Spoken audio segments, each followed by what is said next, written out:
Para mim, eu vejo que falar línguas estranhas não é pecado.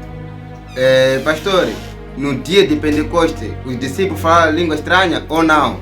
Certo. Com a sua pergunta que você fez, eu não vou responder muitas coisas, né? Mas da forma que eu meditei sempre esta palavra, quando eu sempre leio esta palavra, do livro de Atos, capítulo 2, sobre a descida do Espírito Santo, naquele dia aí, os discípulos não falaram em línguas estranhas, da forma que eu compreendo, mas sim falaram a língua dos homens. Por que eu digo isto? Por exemplo, quando vamos aqui no livro de Atos, capítulo 2, versículo 3, vai dizer assim: e foram vistos por eles línguas repartidas como que de fogo, as quais pousaram sobre cada um deles. E todos foram cheios do Espírito Santo e começaram a falar em outras línguas, conforme o Espírito Santo lhes concedia que falassem.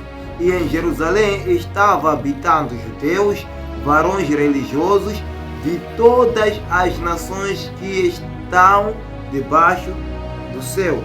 E, ocorrendo aquela voz, juntou-se uma multidão e estava confusa, porque cada um os ouvia falar na sua própria língua. Entenda uma coisa, e no dia do Pentecoste, quando o Espírito Santo desceu, então o que aconteceu? Todos foram vistos pelo Espírito Santo e foram cheios do Espírito Santo, começaram a orar em outras línguas. Mas quais são essas línguas?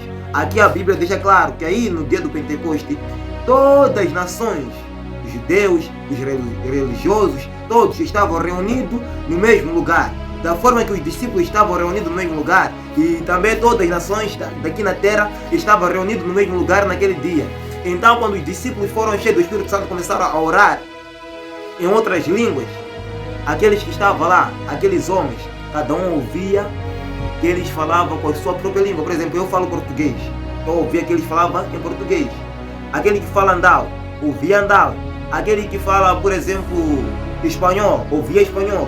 Aquele que falava inglês, ouvia inglês. Aquele que falava macena, ouvia macena. Quase tudo aí era só língua dos homens. Mas não estou a dizer que é pecado falar língua estranha. Há outras pessoas que criticam isso. Há outras pessoas que falam é pecado, não tem entendimento, muito mais. Meu querido, o pecado na oração não é falar línguas estranhas. Por exemplo, aqui a Bíblia, no livro de 1 Coríntios, capítulo 13, versículo 1, vai dizer assim: ainda que falasse as línguas dos homens e dos anjos, e não tiver amor, seria como um metal que soa ou um sino que tine. Entenda uma coisa, meu querido. Aqui o pecado não é falar a língua dos anjos. Aqui o pecado não é falar a língua dos homens. O pecado é não você ter amor no seu coração. Porque eu aprendo que há pessoas que oram enquanto estão em pecado.